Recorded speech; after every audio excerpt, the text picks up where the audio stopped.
Hello, my name is Patricia, and I share my life with my husband Dennis and our delightful 3-year-old son Eric.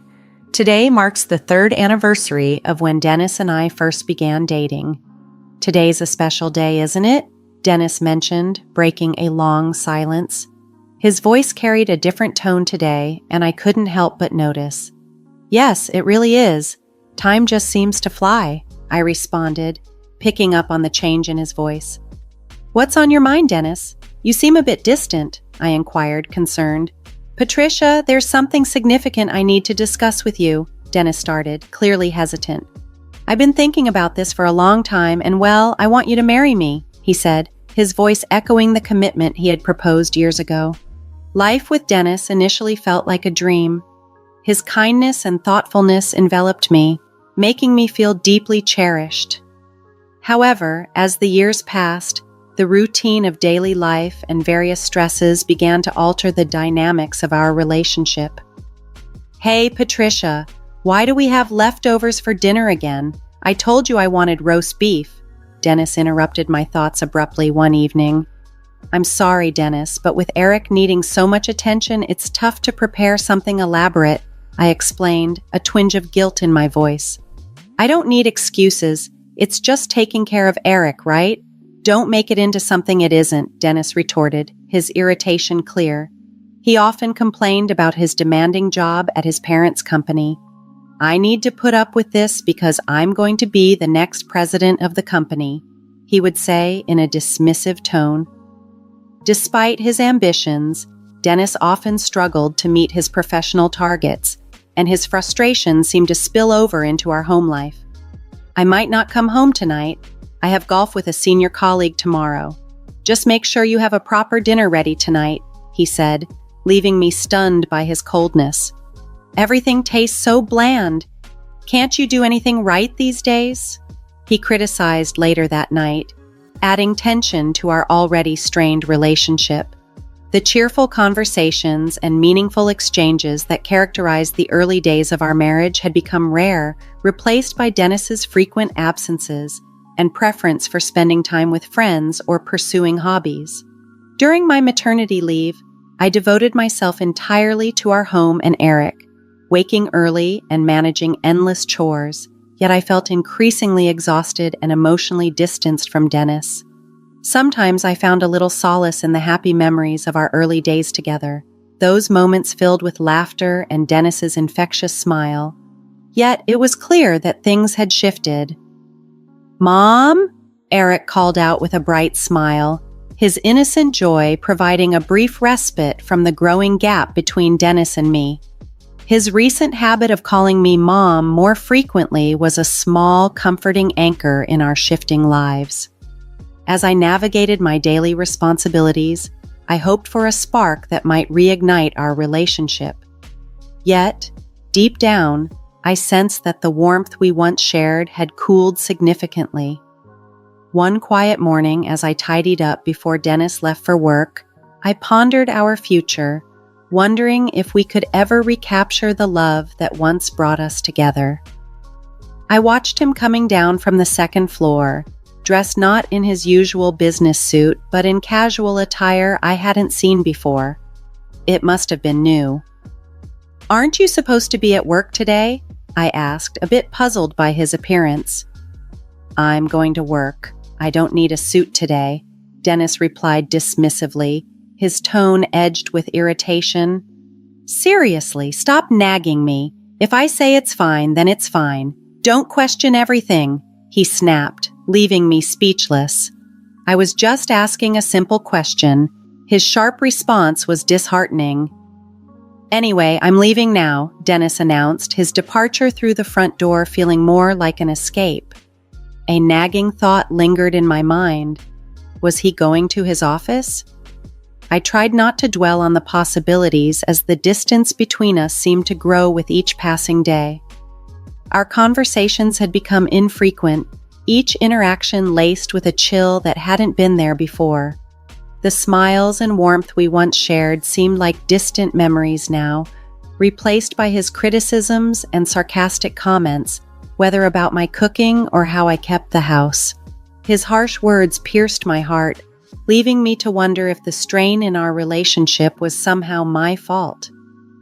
As days turned into weeks, the lack of clarity and the constant coldness from Dennis weighed heavily on me. Despite my efforts to manage our home and care for our son, Eric, it never seemed to be enough for Dennis. His once kind and considerate demeanor had transformed into one of constant critique. Something inside me broke. My love for Dennis began to fade, and the memories of happier times slowly drifted away. A sense of indifference began to fill the emptiness that had grown in my heart. What was the point of all my efforts if they went unappreciated? "Mom, look, I made this!" Eric's voice suddenly pulled me from my thoughts. "Oh, wow, that's amazing. Did you draw this?" I asked, genuinely impressed. "Yeah, this one's a dog and this is a cat," Eric explained proudly. "You're good at drawing, Eric," I praised him, his smile instantly warming my heart. As time passed, my feelings shifted. As my affection for Dennis waned, my love for Eric grew stronger. Watching him flourish, I began to seriously consider my future, specifically the possibility of divorce. I could no longer continue in a relationship where Dennis barely contributed to parenting, let alone his role as a father. The thought of being free from Dennis felt more liberating than daunting, yet one concern lingered. On our way to a scheduled meeting with Eric's grandparents, we arrived at their doorstep. "Hello, Mother." "Hi, Grandma." Eric greeted them warmly. "Eric, have you grown taller again?" Grandma exclaimed with joy. "Really? Yay!" Eric cheered, delighted by her praise. "It's good to see you. Come on in." Grandma welcomed us inside. "Thank you, I will," I replied. Despite my strained relationship with Dennis, his parents, my in-laws, had always been a source of comfort. They ran a nearby business and had shown unwavering kindness and support toward Eric and me. "That's right, I brought some delicious sweets from the station," I added, trying to maintain the peace and warmth of family ties during these complex times. "I'll serve them with coffee now. Please have a seat and relax," Grandma insisted kindly as we arrived at her home. "Let me help," I offered, eager to be of assistance. "No, it's fine. You must be tired from taking care of Eric. Just have a seat. You need to rest when you can," Grandma reassured me, her tone gentle and caring. "Thank you, Mother," I replied gratefully, settling into the comforting atmosphere of their home. My in-laws always treated me like their own daughter, their presence acting like a soothing balm to my often weary spirit. They invited us over almost every week, always genuinely interested in our well-being, their voices soft and comforting, like a soothing melody to my ears. They adored their time with Eric, lavishing him with attention and toys, and playing with him every chance they got. I felt deeply cherished by their actions. Sometimes my father-in-law would take Eric to a nearby park, knowing how much Eric loved birds. He even bought him a bird book once, a thoughtful gesture that deepened our familial bond. My in-laws were always there to listen to my troubles, including my challenges with Dennis and managing household duties. They responded with understanding and compassion, their words of encouragement and advice infusing warmth and gratitude into our visits. "I'm worried if Dennis is causing you trouble," my mother-in-law once remarked with a concerned smile as my father-in-law and Eric played nearby. "No, it's fine," I assured her, though her worried expression lingered. My father-in-law also showed concern for my well-being, often cooking new recipes for me, knowing my love for delicious food. His thoughtful gestures and the comforting moments he shared with Eric while they played brought peace to my heart.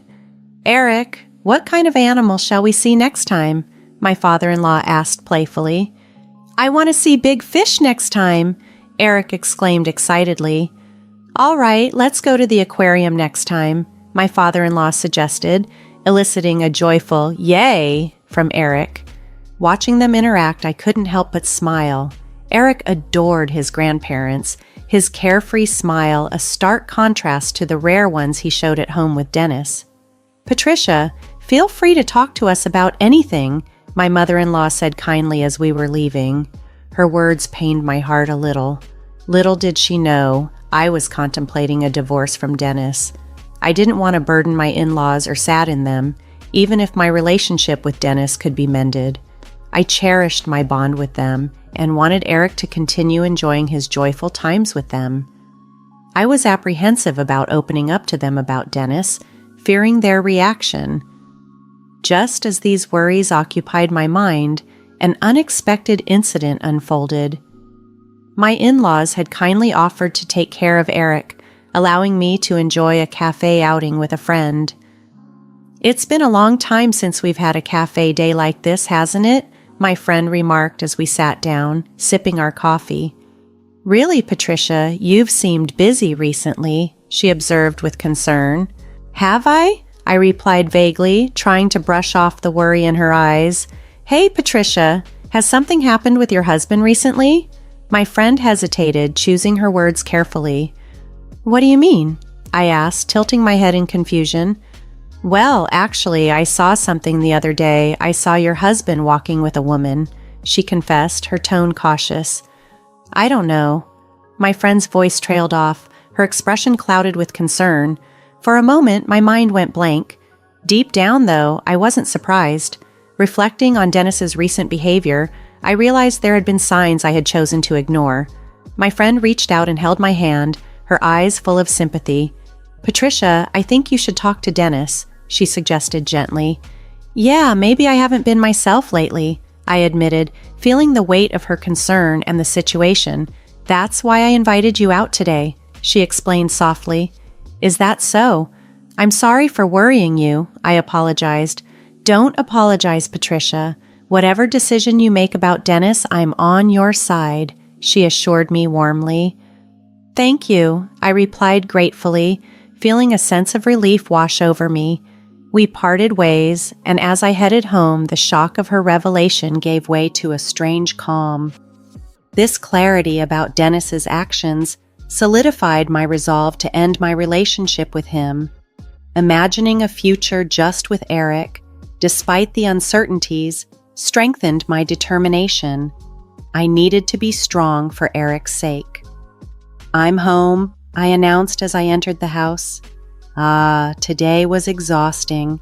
"Welcome back," Dennis greeted me casually, not noticing my subdued demeanor. "Hey," I started, my voice steady but firm.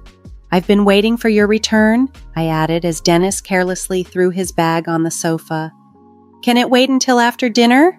Dennis replied, visibly annoyed. "No, I want to talk about it now," I insisted. "What now? Such a hassle," Dennis grumbled, avoiding eye contact. "Well, this situation is your fault, isn't it?" I confronted him directly. "Huh? What are you talking about?" Dennis looked puzzled, but a flicker of unease flashed across his face. "I heard from my friend. Is it true that you were seen walking with another woman?" I pressed, my voice calm yet assertive. Dennis's reaction was a clear confirmation. His face changed color instantly and his eyes darted around, searching for an escape. "That must be a mistake. Your friend saw wrong," Dennis stammered. "She heard your voice and even knows the store you two went into. Shall I confirm it with the staff?" I challenged, feeling a surge of boldness. "It's useless to hide it," I continued as Dennis struggled for words. "Damn it," Dennis spat out bitterly, his anger finally surfacing. "Yeah, that's right. Her name is Emma. Unlike you, she's perfect. At work, in housekeeping. And yes, she's cute," Dennis finally admitted, his words cutting deep. This confession, though painful, was the final push I needed to pursue my happiness and well-being, free from the doubts and the strained pretense of our relationship. "She even said she likes me, even though I'm married." "Yeah, that just shows how attractive I am, right?"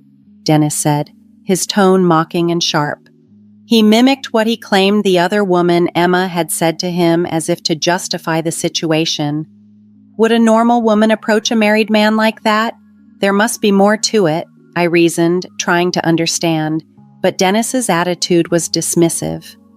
"Why should I feel bad for you and Eric? You should be ashamed for not supporting me more in my hard work," Dennis retorted defensively.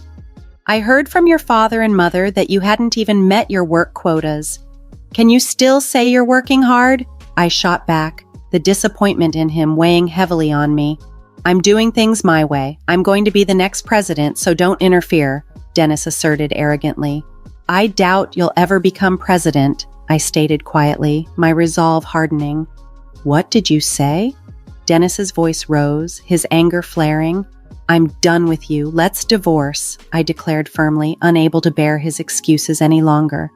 I'll divorce you and marry Emma. Do whatever you want, Dennis pointed at me, his words sharp and hurtful. Don't talk bad about Emma. You're just jealous of her, aren't you? Dennis accused, misinterpreting my stunned silence for shock. That's not the case, I replied quietly, my heart sinking. I'll show you. You'll regret this when you come begging to me later, Dennis shouted angrily, storming out of the house, likely heading to Emma's place. Impulsively, I tried to follow him but tripped over a slightly lifted carpet edge.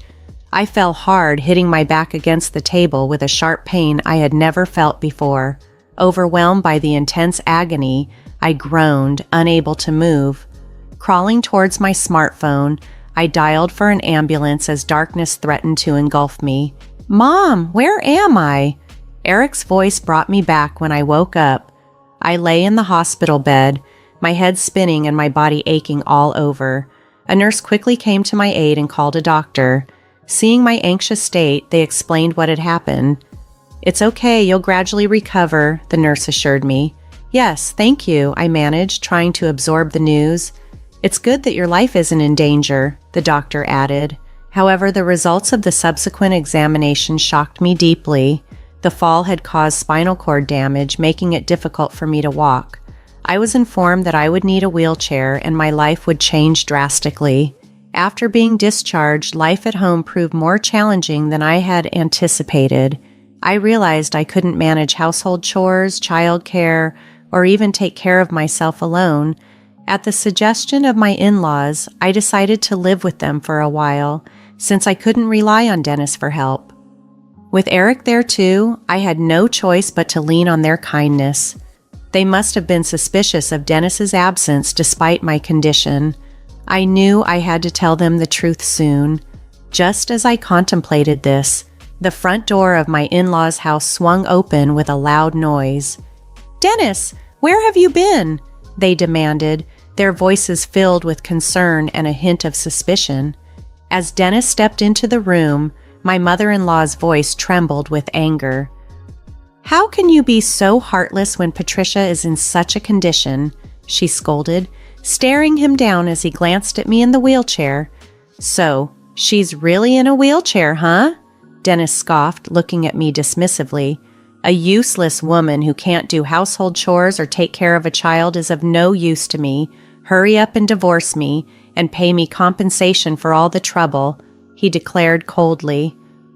How can you say such a thing to Patricia? My father-in-law interjected, visibly shocked by Dennis's cruel words. It's okay, Mom, Dad, I murmured weakly, feeling the weight of Dennis's callousness wash over me. The room fell silent with tension. Patricia, let's get a divorce, Dennis declared emotionlessly. I nodded, tears welling up in my eyes, my voice barely a whisper. I'm sorry, Father and Mother, I said, grieving the end of what had once promised to be a loving marriage. Surprisingly, his cruel words didn't sting as much as I thought they would. They simply confirmed that my love for him had completely faded. Contrary to everyone's surprise, Dennis seemed oddly cheerful about the situation. Now that you understand, I can freely marry Emma, he remarked casually, as if discussing something as trivial as the weather. Dennis, were you seeing another woman? My father-in-law asked, his tone sharpened by betrayal. Yeah, so what? What's the big deal? Dennis shrugged, unabashed. Patricia is boring, not particularly cute, and can't handle housework or childcare properly. How can you say that? My mother-in-law exclaimed, shocked. Patricia has been trying so hard with the housework and raising Eric. Yeah, whatever, Dennis dismissed, his tone callous. Anyway, I've decided to be with Emma. Dad, it's time to hand over the company to me. You're getting old. Nonsense, I won't let someone like you take over the company, my father-in-law retorted firmly. Fine, just send me the divorce papers by mail, okay? Dennis concluded nonchalantly. After separating from Dennis, I started a new life.